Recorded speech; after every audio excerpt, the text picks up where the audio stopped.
In this episode, we talked to Kate Christie, a time management expert, international speaker, and a best-selling author of 5 books. Kate's company, Time-Stylers, specialises in helping successful time-poor professionals and business owners manage their time smarter. She's a leading voice on productivity, goal setting, and designing your best life. We know this will resonate with so many listeners because who doesn't find it hard to keep all the plates spinning?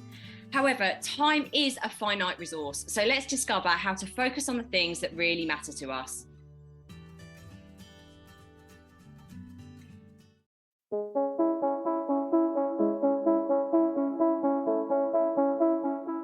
Hi, I'm James Davis. And I'm Claire Davis.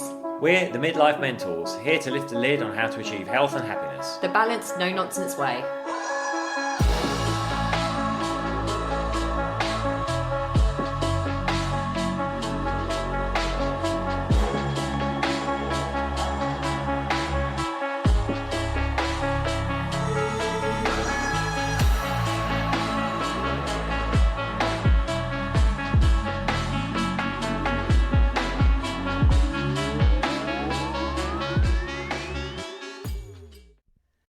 Hello and welcome to another episode of the Midlife Mentors with me, James.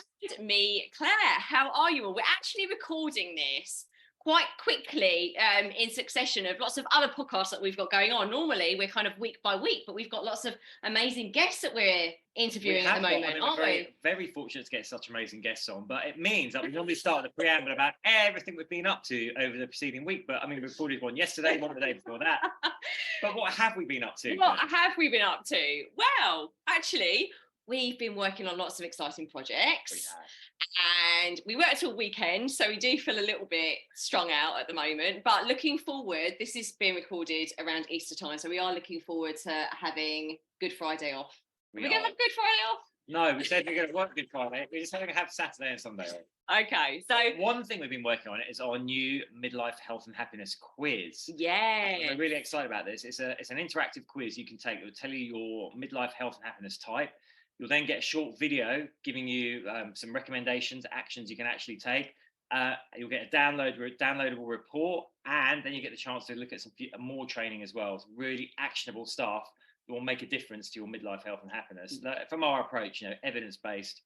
And we're so excited. We spent ages putting this together. We've been doing it for months and months and months. We filmed a lot of it over in Ibiza, so that's how long ago it was. We've been back in London for a few months now. But yeah, if you're struggling to kind of get traction on some of the midlife challenges we all experience, then this is for you, because it will give you an understanding of where you are doing things well, but some areas where you could improve on, and then we give you actual actionable steps and strategies to walk away with on this quiz. So we spent loads of time putting it together, and we're really excited to share that with you. I'll put the link in the show notes so you can go and do it, and it's all for free, of course. We probably could have got it together a lot faster if we'd had the expertise of today's amazing guests. Exactly. Talking about time management, which I could still do lots and lots of help with, but I'm so excited to have Kate Christie on our show today.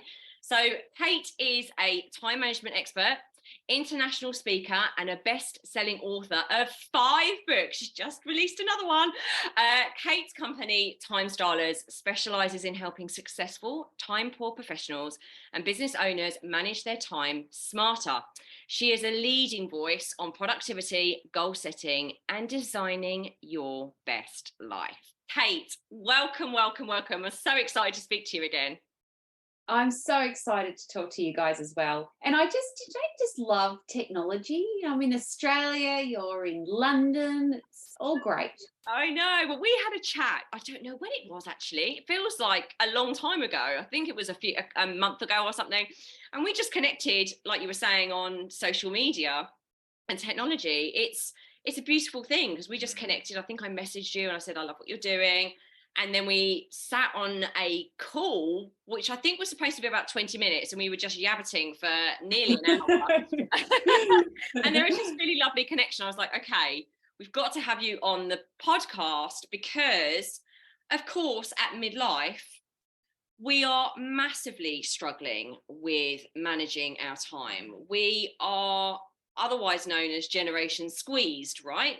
Generation X, Generation Squeezed, because we are juggling so many balls in the air. we've got probably aging parents, children, we've got financial pressures, we've got career pressures. So it's something that we come across all the time with our clients is, I just don't have enough time. Yeah. It's universal, but you're 100% right. At this age, it's compounding, because we are oftentimes looking after or working with or helping aged parents. We've got our children who are still dependent, but almost not, but still want to, one foot in the door and one foot out the door. We're often at the pinnacle of our career success and career advancement. We're very committed financially. We are being pulled in so many different directions. So, a lot of my clients are coming to me at this midlife age saying, hey, listen, I need some help. Or conversely, they're coming and saying, listen, I am flying. I am at the top of my game and I am killing it. I want the extra 10%. Yes. Love that. I love that. I love that. So, hey, can you tell us, how did you get started in this field, and why? What drove you to move into time management and productivity? I know, it's funny, isn't it? Because it's not something that we're taught. It's not something that is covered at school or at university. We're not taught it in the early parts of our career. Sometimes if you're lucky, you may have a boss who's good at it and you learn from osmosis. More and more, though, organizations now are sort of starting to invest in this as one of the top 5 soft skills that we want our employees to have. Because it can be a massive game changer from you. If you can get individuals and teams to be massively productive, then it is, a huge game changer. In terms of how I got into it, I think I was just kind of born organized. I came out of the womb with my little planner. I just was good at it. And I think that, and it's one of the things I talk to clients and my audiences about now, is understand what your IP is. What are your God-given talents? What were you born good at? Because often they're the things that you don't rate or that you don't think are of value, but they're your differentiators. And, think about those things where people say, oh my God, you're so good at X. And that's often your talent or your IP. So after a while of sort of, being super organized and just having it all together and getting lots done, because when you're productive and you're good at time management, you also have all the time in the world you need. And so you get shit done. Like I get goals done all the time. And I'm picking that sort of 10 years ago, probably, where people said, this is kind of like your superpower. People don't know how to do this. That was when, probably about 8 to 10 years ago, I thought, hang on, look, there's a business in this, because I can teach people how to be organized, how to be productive, and morphed into making sure teams were productive. That once you get the time back, I've got a reputation for helping my clients find 30 hours of lost time a month. Once you get that time back, then what do you want to use it for? Well, you want to use it to design the best life, have incredible goals, career and personal life, and chase those down. So that's how I got into it, and it turns out that there's a lot of people who need help with time. Yeah, because it's something we feel like we're battling with all the time. It's how many of us complain, I don't have enough time. It becomes like this enemy, doesn't it? Well, as I say, time is the only truly finite resource, right? You can't buy more, you can't trade it. It's like your time is set. Money, that's it. And we've all got the same, it's the equalizer, isn't it? Yeah. It's the great equalizer. Yes. And that's what, one of the things that I would say to your listeners right from the get-go is, don't think about time as something that you can manage, for the exact reason that you guys just said, because we all have the same amount. We can't buy more, you can't steal it, you can't fast forward it, you can't rewind it. So you've got to stop thinking about time as something that you can manage, because you cannot. So I want you to shift your mindset and start thinking about time as something that needs to be invested. It's just like your money. It's a limited, very finite, incredibly precious resource. You need to invest it for the greatest possible return. So wake up and say, where am I investing my time today? Not how do I manage my time?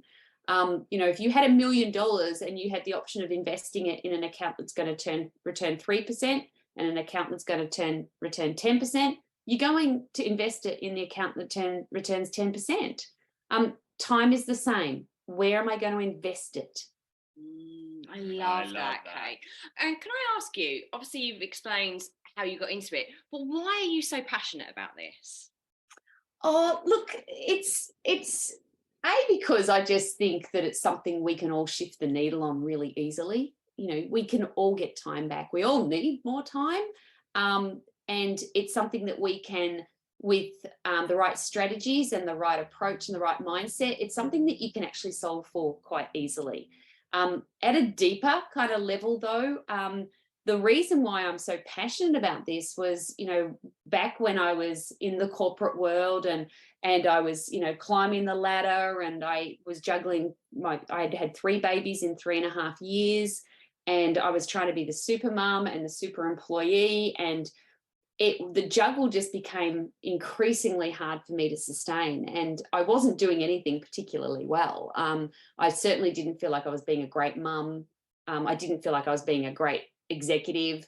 When I was with the kids, I was thinking about work. When I was at work, I was thinking about the kids. And there was one day when it all came to a head, and being the super mum, I was dropping my little boy at school. I was dressed in the beautiful black suit and the high heels and the red lipstick and looked like $1 million. And it was cupcake day. Oh. And it was just like, what the hell? I didn't get that memo. And so I'm there, no cupcakes. My son was in hysterics. All the other parents are looking at me like I was, Satan.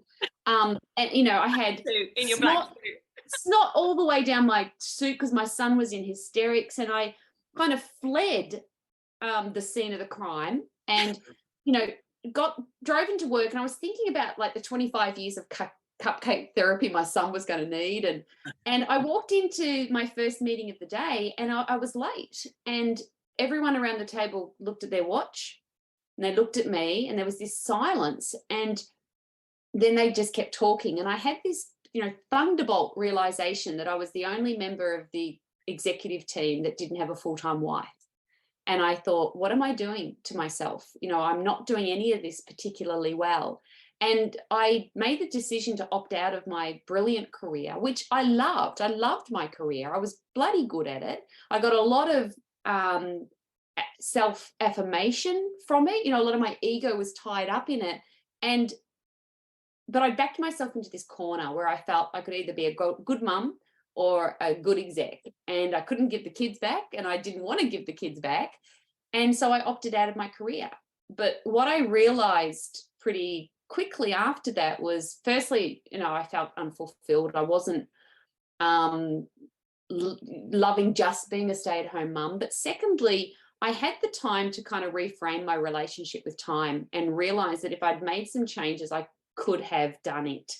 And so that's where my passion really comes from, Claire, to answer that question. Is I don't want anyone, any woman, any man, anyone ever to feel that they have to choose between 2 things they love for want of time. And so, that's the choice I had to make, and I don't want anyone to ever have to make that choice. So that's why I'm passionate about it, because I love it. It's easy to fix. I love it, Kate. Honestly, I've got kind of like shivers when you were explaining that. And I'm so glad that I asked that question, because I cannot tell you how many of our clients and listeners will relate with what you just said. And thank you for sharing that story. Yeah. Thank you. Yeah.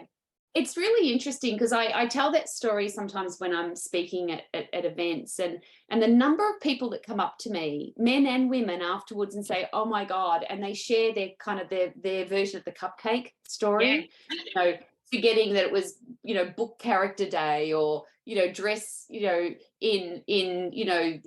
the culture of your, your family's culture day, and just all of the pressure that we have as working parents. It's just like, oh my God, just teach my kids how to count, just piss off.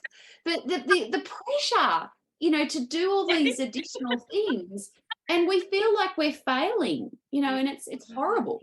Yeah, absolutely. You touched on earlier, you're saying that we're not taught this skill at school or university or even in our careers of how to manage time. But what other reasons do you think people find it so hard to manage their time effectively or to utilize their time effectively? Sorry. Yes. Yeah. See, you've learned there, Jane. See, oh, you quick learner. I think that the probably predominant reason is that we're creatures of habit.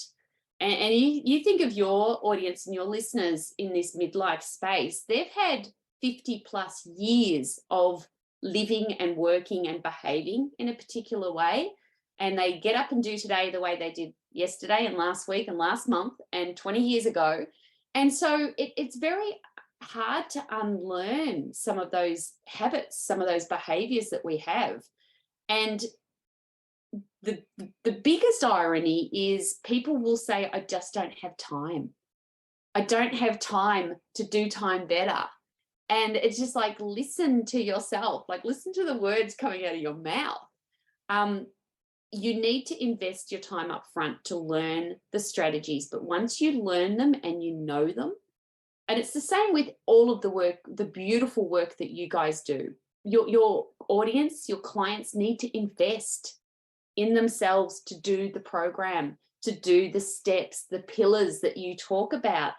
You're encouraging people to invest their time to make their lives better. And sometimes that's an easy message to sell, but it's surprising how hard it sometimes is to sell the message, don't you think? Oh my goodness. We talk about this all the time. I think it's, people, we're so hung up. People look at the potential cost, what it's going to cost them instead of what they're going to gain. But they also completely discount the opportunity cost, the pain of staying stuck where they are. It's like thinking, exactly. I don't have time. My life would be so much better if I had more time.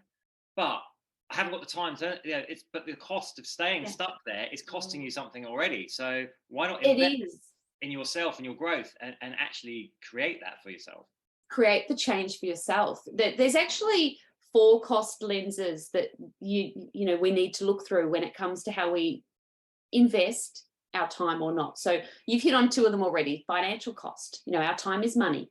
If some of your audience say they have an hourly rate of £50 an hour. So let's just say £50 an hour is their hourly rate.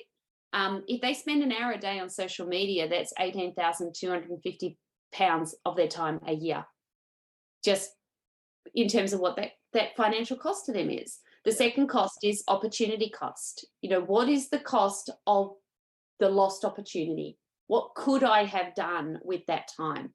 Then there's 2 additional costs. The third one is emotional cost, which must be a huge one for your clients in terms of how am I going to feel about myself if I continue to work in this way or at this pace or don't invest in myself and getting myself better. There's that emotional cost. And then there's the physical cost, which would probably be the biggest of all for your clients and your audience is there anything that I'm doing in the way that I'm living and the habits that I'm living by making for pain? Am I overweight because I don't exercise enough? Have I been neglecting my mental health? Am I working every hour that God sent me and I'm waking at 3:03 a.m. every night thinking what fell through the cracks? So when we choose to invest our time or not, where we have a financial cost and an opportunity cost every single time, because our time's always money and there's always something else we could have been doing. But oftentimes there's going to be an emotional and or a physical cost as well. And it's about, as an individual, understanding which of those resonates with you and looking through that lens and thinking, is this the best use of my time? And sometimes it's not. Okay. Love that. I love the way you've broken that down. It's so powerful. So powerful. And it, again, resonates with the experiences that we have with our clients. So it's a really, really important, just to break those up into those different 4 elements is really, really important for people to really understand it and grasp.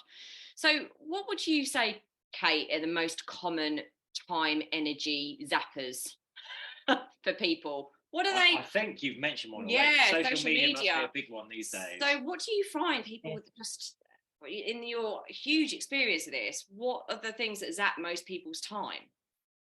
Yeah, I mean, look, social media, without question, we live in the age of information. We're constantly switched on. We're constantly accessible.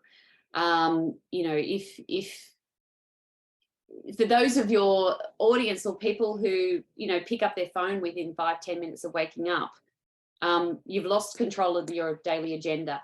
Yeah, Straight we away, say that 5 or 10 minutes. We say that because every time. Yeah, because it's going to be, everything on your phone is someone else's to-do list. Mm-hmm. Everything in your email is someone else's to-do list. None of that's, hey, have a great day, you're the best, knock it out of the park. It's I want, I need, where is, can you? So I think that social media is terrible. I think people's addiction to their devices. I think the amount of time we're spending in email, middle managers are spending 2 full days just reading and responding to emails. That's 2 out of 5 days a week, just reading and responding to emails. Oh my God. I think in terms of behaviors, there's kind of 3 key problems that I see all the time. The first is that we don't plan properly. We don't have that big 5-year life list plan of everything, my goals, what do I want to achieve? We just let life happen to us. And we need to have that big plan so that we can then break that down into an annual plan, quarterly, monthly, weekly, today. So we need to learn how to plan properly. The second thing is that we don't control the agenda.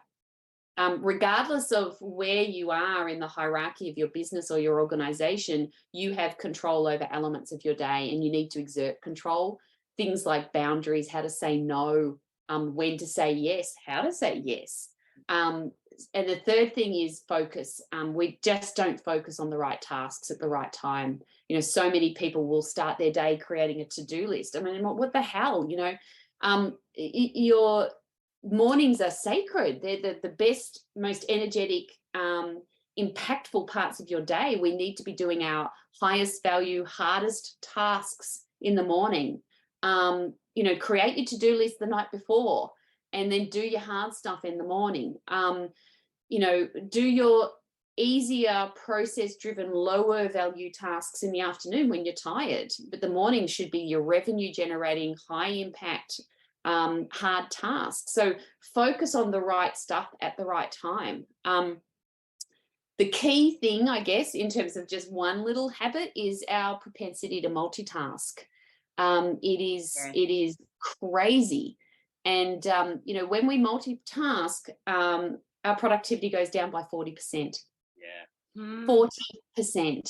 Multitasking can be as simple as, being on a call and your emails are flashing in the top right-hand corner of your screen. Your eyes are going up and you're thinking, oh, what does Claire want? Oh, yeah. You're multitasking. It could be having multiple tabs open. It could be having your phone buzzing in your pocket when you're in a meeting. Every single time someone interrupts you, you're forcing yourself to multitask or switch task. Now, most people operate in a sense of multitask all day. So at best, we're working to 60% of our productivity every single day. And the only solution to this one is to single task, one thing at a time. I love this. Now, correct me if I'm wrong on this, Kate, but I heard this came out of basically when computers came along and people looked at computers, oh, they've got processors. They can do multiple processes at the same time. If humans did that, it would be so much more efficient. But actually what we've learned, the human brain is not constructed and wired that way. So we're much better, right. You say, like single focus, moving from one task to the next rather than trying to do multiple things at the same time. Yeah, that's it. Our productivity goes down by 40%. I'm going to prove this to you, and I'm going to prove it to your listeners. We're going to play a little game. I loved it. Play along. Everyone can play along. I wasn't expecting this, Kate, so this is good. I know. This is so good. Lovely. So, when I say go, the two of you and then all your listeners at home, you're going to count out loud from number 1 through to 26, saying every single number as fast as you can. So 1, 2, 3, 4, 5, blah, blah, blah, blah, to 26. Ready, set, go. 1, 2, 3, 4, 5, 6, 7, 8, 9, 10, 11, 12, 13, 14, 15, 16, 17, 18, 19, 20, 21, 22, 23, 24, 25, 26. I found that hard because you were in my head. So good. I know, right? Because you were multitasking. I'm always in your head there. All right. Second round. This time you're going to do the full alphabet as fast as you can out loud. Go. A, B, C, D, E, F, G, H, I, J, K, L, M, N, O, P, Q, R, S, T, U, V, W, X, Y, Z. Okay. This time you're going to go 1, A, 2, B, 3, C, all the way through to 26, Z, go. 1A, 2B, 3C, 4D, 5E, 6. C, Hey, stop distracting me. Distracting me. Hey, we cannot multitask. Listeners, When you just had to do numbers, you killed it.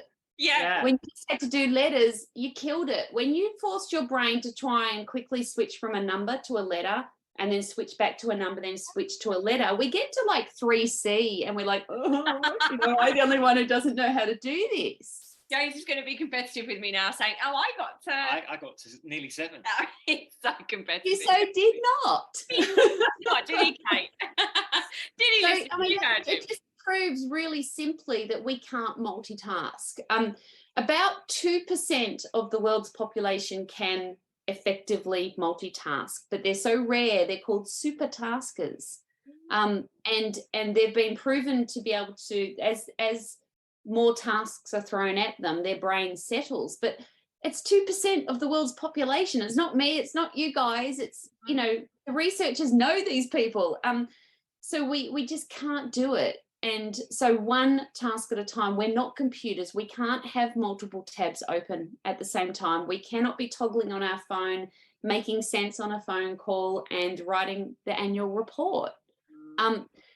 The only, I guess, exception to the rule is lower value tasks. So if you can make the spaghetti bolognese while you're yelling at the kids and vacuuming the floor and kicking the dog and painting the fence, knock yourself out, because it doesn't require your best strategic brain. Yeah. But for your impactful, high value revenue generating tasks, one thing at a time. Okay. Well, that's a massive strategy for listeners to take away. But what are some of the other strategies that you recommend for people to utilize their time more effectively? Yeah, so look, plan in the evening, have a master to-do list for the week, and get everything out of your brain onto that list, because your brain is for strategy, it's not for storage. So get it all out of your brain and onto paper. From that list, you're going to pick the 2 or 3 most important high value tasks to do on a Monday morning, and then lock them into your calendar as a deadline, because our brain loves deadlines. There's an economic theory called Parkinson's law, which you may or may not have heard of, but when I tell you what it is, you're going to know it. Parkinson's law is the theory that a task will expand to fill the time made available for it. Yes. You've got a month to write the report. It's going to take you a month to write the report. You've got 2 days. It's going to take you 2 days. If you don't have a deadline, you are not going to write the report. Well, we've just looking at each other like, yeah, the reason we're looking at each other like this, Kate, is because we had a project that had a deadline. We have been trying to do this project for 5 years, actually, but someone gave us a deadline, and we needed to hit that deadline, because if we didn't, that opportunity was going to fall by the wayside. So we have done that project in about 10 days. So yeah. in 10 days, it's actually taken you 5 years and 10 days. Exactly. Yeah, exactly. So set the deadline and do it. Just do it. Yes. So I love deadlines. I think there's 2 different types of deadlines. There's the externally imposed deadline, where a client says, I want it by this date, or your boss says, I want it by this date. They're the easy ones to meet, because there's consequences if you don't meet them. Like this scenario you just said, you're going to lose the opportunity. All of the other deadlines, the vast majority, are deadlines we have to impose on ourselves. They're, I call them internal deadlines, and they're the hardest to meet, because there's no consequences if we don't. Yeah. So you have to kind of work out ways to keep yourself accountable, and maybe you share the information with your boss and say, listen, there's no deadline on this, but I'm letting you know I'll be delivering it next Friday. Or share it with your colleagues, share it with your partner, share it with your peers, put it on social media, whatever works for you. But if you can in some way turn an internal deadline into an external one, it becomes a lot easier for you to meet them. It's that accountability piece, isn't it? We talk, it's one of our 6 pillars of the midlife health and happiness. Yeah. It's accountability, because once you've said that to someone, I am doing this, you're way more invested in it, and your brain, everything is like, okay, that's it, let's go. We Well, sometimes, because we're more prepared to let ourselves down than let other people down. Yes, Yeah. exactly. If you have that sense of external accountability, you know, it's why, you know, do a group program with other people, because you're more likely to turn up. You know, you're more likely to excel and be a little bit competitive. You know, never sort of start trying to jog on your own. Have your mate that you meet for the jog, because you've got to turn up, because you don't want to let them down. It's accountability is so critical. So critical. Yeah. One thing we sometimes do, if we've got something we know we might struggle with, is also give ourselves like a reward that if we hit that deadline and deliver, then we get to do this thing. But if we don't, then that's gone. We don't get to do it. So that's quite a motivator in itself. Yeah. It really is. I love that strategy, and I think that you know if you work in bursts, like so your day is. I talk about your day being a series of 100-meter sprints. It's not a marathon. So sprint for like 45 minutes, and then give yourself a break. And the break is a bit of a reward. You know, go and go for a nice walk, or have a swim, or go and have a hot chocolate, or whatever the case may be. You know, you've got to break that day up into sprints and then reward yourself along the way. You know, you're doing a good job. Yeah, I love I that. guess it's where discipline comes in. I do this. If I'm like got a project where I've got to focus, like writing something, I'll be like, okay, I'm going to go at this. Once I've got to the certain point in it, then I'll allow myself to have 10 minutes, go on the internet, like read the news or whatever. Then I'm back to it. I find that works really well for me. Yeah, it's something that, again, because we're creatures of habit, and it's muscle memory. You know, our parents gave us a gold star for cleaning our room, and you know, if you had 10 gold stars by the end of the week, you got an ice cream. You know, we kind of there's muscle memory in those sorts of very simple rewards that help keep us on track. And I think if you find something that works for you and keeps you accountable to yourself, then, you know, knock yourself out. It's great. I should do that for you, gold stars, and then give you an ice cream. Now, there's going to be consequences for you if you don't hit deadlines. No one wants to listen to that. That sounded rather sordid, to be honest. Have the ice cream, thanks. Exactly. So, Kate, lovely Kate, what is next for you? What's next for you? Tell us what you've been up to, as well. Some more recent stuff that I've seen all over the internet, which is exciting. And then what's next for you?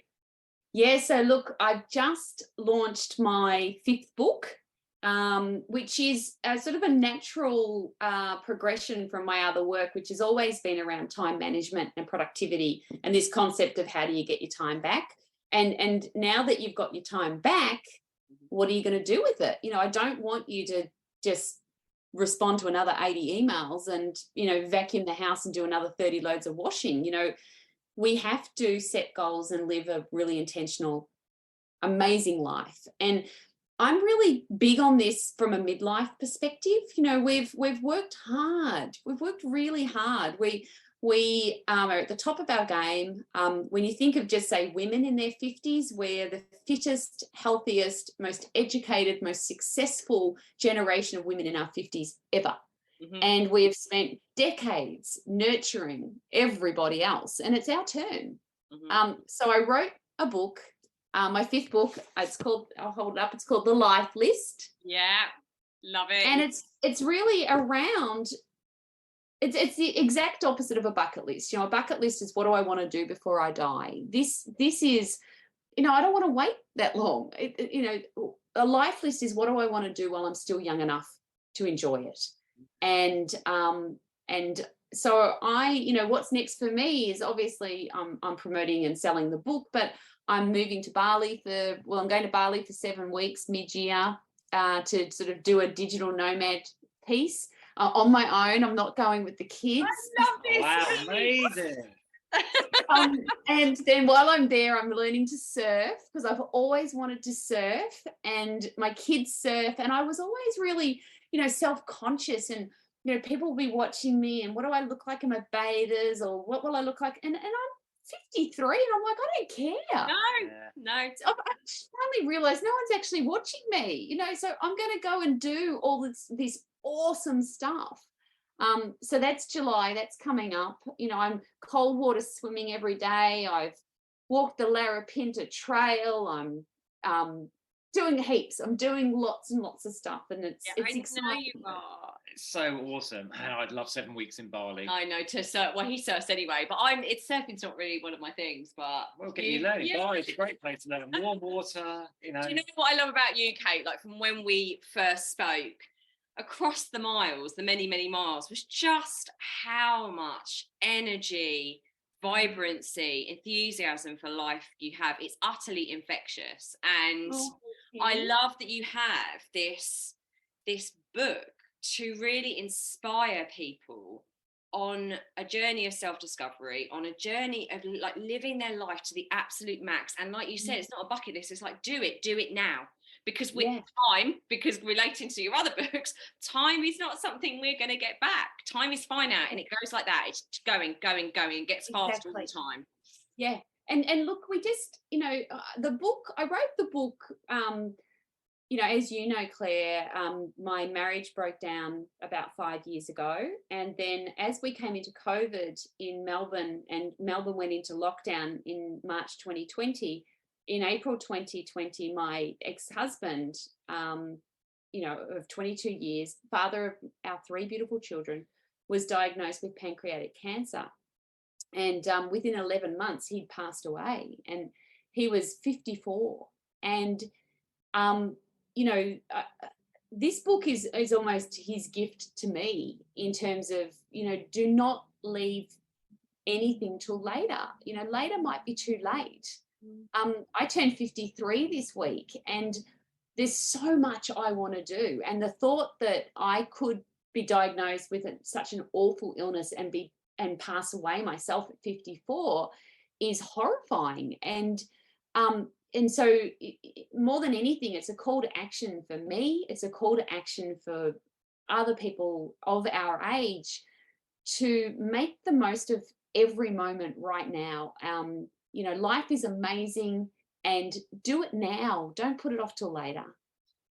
I got tearful listening to that. Really I really did. And what a beautiful reason for bringing that book to the world as a gift for everyone else to realise to get the most from the time that they have. Kate, beautiful. Now listen, where can people, obviously I'm going to put the link to, I'll speak to you about the proper links to put in the show notes. We're going to put those in the show notes, but just let people know where they can find more out about what you're doing, the life list, everything. How can they find it? So just Google my name, Kate Christie. My website is katechristie.com.au, being in Australia. But it'll, put it in the show notes is wonderful. Thank you so much. But if they just Google my name and time management, you'll find me. Kate, honestly, it's been such a pleasure talking to you. And like Claire said, your energy is infectious. Isn't she just wonderful? Thank you so wonderful. much. I was saying to James, we've got to have her on the show. We really. She just fabulous. So inspiring and so uplifting, Kate. Thank you. It's so great talking to you. And you know what we need to plan next is I need to come to Spain and work with you in Spain. I'm going to add that to my life list. Let's do it. Add it to your life list. Of course you do. We'll definitely find a way to make that happen, darling.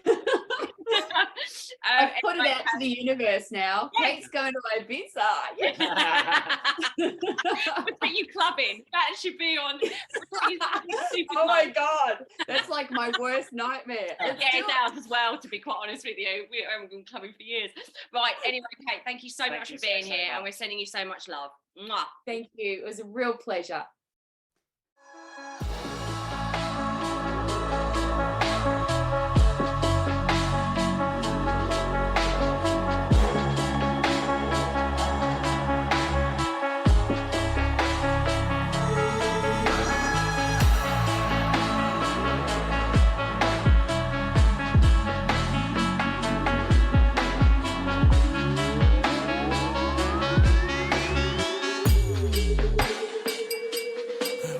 Yeah. You've been listening to the Midlife Mentors with Claire and James Davis. We'd love to hear from you, so drop us a line at info@themidlifementors.com with any questions or topic suggestions. And make sure you join us on our Facebook page and YouTube channel. You can find us under the Midlife Mentors. Yeah.